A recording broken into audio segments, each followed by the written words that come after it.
अस्सलाम वालेकुम व्यूवर्स, मैं हूँ रुज़ीना मसहर और आप देख रहे हैं फूड लवर्स। उम्मीद करती हूँ कि सब खैरियत से होंगे। आज मैं बना रही हूँ आलू का सालन, जिसे लोग मुख्तलिफ़ नाम से पुकारते हैं। आलू की कतलियाँ भी कहा जाता है, आलू का सालन भी कहा जाता है और इसके अलावा आलू की भुजिया भी कहा जाता है, जो कि बहुत ही मज़े की बन के तैयार होती है। झटपट बनाएंगे तो चलिए स्टार्ट करते हैं। बिस्मिल्लाहिर्रहमानिर्रहीम। सबसे पहले एक फ्राई पैन में मैंने हाफ़ कप ऑयल ले लिया। ऑयल गर्म होने पे मैंने इसमें शामिल किया प्याज। प्याज जो है एक बड़े साइज़ का लच्छेदार काट लिए, बारीक बारीक सा। इसको हम कलर नहीं देंगे, ब्राउन नहीं करेंगे, इसको लाइट से सिर्फ 1 से 2 मिनट सॉफ्ट करेंगे।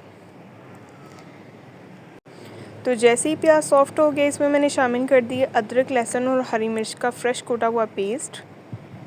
इसको अच्छी तरह से इसमें मिक्स करेंगे और भून लेंगे। अदरक और लहसुन की जब स्मेल ख़त्म हो जाए तो इसमें शामिल करेंगे टमाटर। टमाटर जो हैं 2 बड़े साइज़ के हैं। इस तरह से इनका मैंने छिलका रिमूव करके छिलका इनका मैंने इनको स्लाइसिस में इस तरह से काट लिया है। ऊपर हल्का सा हरा धनिया डाला था सिर्फ खूबसूरती के लिए। तो ये देखें, इसको अच्छी तरह से हम इसमें सॉफ़्ट करेंगे यहाँ तक कि टमाटर जो हैं वो अच्छी तरह से गल जाएं और मैश हो जाएं। इसमें शामिल करेंगे हरी मिर्चें 3 से 4 अदद मोटी मोटी सी काट के। हरी मिर्च जो है इसमें बहुत ही कमाल का फ्लेवर देती है। अच्छी तरह से मिक्स करेंगे और ऐड करेंगे कुछ स्पाइसेस। नमक जाएगा 1 टीस्पून शामिल करेंगे सुरख मिर्च पाउडर। हाफ़ टी स्पून इसमें जाएगा ब्लैक पेपर पाउडर। सॉरी, मेरा गला थोड़ा ख़राब है आज। और साथ ही इसमें शामिल कर देंगे हल्दी पाउडर हाफ़ टी स्पून और सूखा धनिया पाउडर 1 टीस्पून। और साथ ही इसमें शामिल करेंगे सूखी मेथी, कसूरी सूखी मेथी है हाफ़ टी स्पून। मेथी आपने स्किप नहीं करनी, लाजमी ऐड करनी है। और साथ ही इसमें शामिल करेंगे सफ़ेद ज़ीरा 1 टीस्पून। अच्छी तरह से मसालों की भुनाई करेंगे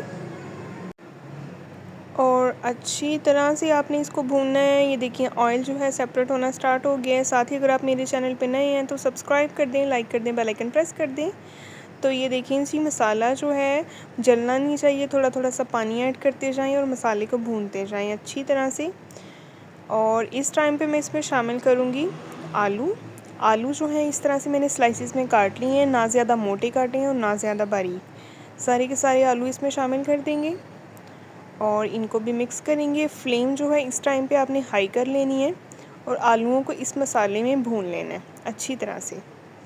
भुनाई पे कोई कॉम्प्रोमाइज़ ना किया करें, क्योंकि जो किसी भी सालन की बेस होती है वो भुनाई पे होती है।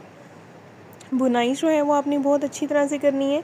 अगर आपको मेरी वीडियो पसंद आए तो आप इसको अपने प्यारों से लाजमी शेयर किया करें, सब्सक्राइब किया करें, लाइक किया करें, बेल आइकन प्रेस किया करें। अच्छा जी, इस टाइम पे मैं इसमें शामिल कर दूंगी पानी। आलूओं की भुनाई जो है वो अच्छी तरह से कर ली है, ऑयल सेपरेट हो गया था। पानी इसमें इतना शामिल करना है कि जिसमें आलू जो है हमारे अच्छी तरह से गल जाएं। मिक्स करेंगे और इसको ढक देंगे 10 मिनट के लिए। तो जी अभी 10 मिनट के बाद आए हैं दोबारा।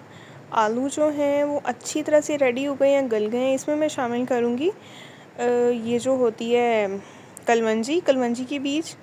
ये बहुत अच्छा फ्लेवर देंगे। आलू जो हैं वो बिल्कुल अचारी जायका आएगा आलूओं में, बड़ा ही लाजवाब जायका आएगा। आप इसको गर्मियों की दोपहर में बनाएं, आप इसको तंदूरी रोटी के साथ खाएं, घर में रोटी के साथ खाएं, नान के साथ खाएं, चावलों के ऊपर डाल के खाएं। ये बहुत अच्छे लगते हैं, बहुत ही मज़े के लगते हैं। ये देखिए आलू कितनी अच्छी तरह से गल गए हैं। अब आपने क्या करना है, आलूओं को जो है आपने कुछ आलूओं को थोड़ा थोड़ा सा इस तरह से आपने तोड़ लेना है, ताकि इनकी अच्छी सी ज़रा ग्रेवी सी बन जाए। सालन जो है वो ड्राई ड्राई नहीं लगना चाहिए, क्योंकि अगर आलूओं को नहीं भी तोड़ेंगे तो आलू जो हैं वो बिल्कुल चिप्स की तरह से स्ट्रेट से कटिंग किए हुए हैं, ठीक है, वो एक दूसरे के ऊपर चिपक जाते हैं और कतलियाँ जो हैं वो मोटी मोटी सी लगती हैं। हल्का सा हरा धनिया डालेंगे, खूबसूरत देखें कितना लग रहा है हरा धनिया माशाल्लाह। और अच्छी तरह से इसको मिक्स करेंगे। तो ये देखिए जी हमारा जो है आलू की कतलियों का सालन, आलू का सालन भी कहा जाता है, आलू की भुजिया भी कहा जाता है। तो डिफरेंट नाम है इसके। तो ये जो बनके है तैयार हो गया है, बहुत ही कमाल का जायका है, बहुत मज़ेदार है। आपने इसको लाजमी ट्राई करना है। मुझे फ़ीडबैक में बताना है कि आपको मेरी ये रेसिपी कैसी लगी। तो आप देख सकते हैं क्लोज़ लुक, आप देखें कितनी कमाल की लग रही है। नेक्स्ट इंशाल्लाह मिलेंगे एक बहुत ही प्यारी और नई वीडियो के साथ। अपना बहुत सारा ख्याल रखें। वीडियो पसंद आए तो प्यारों से शेयर करें और इसको सब्सक्राइब किए बगैर ना जाइएगा। नेक्स्ट इंशाल्लाह हम मिलेंगे एक बहुत ही प्यारी वीडियो के साथ। तब तक के लिए अपना बहुत ख्याल रखिए, अपनी दुआओं में याद रखिए जी। अल्लाह हाफिज़।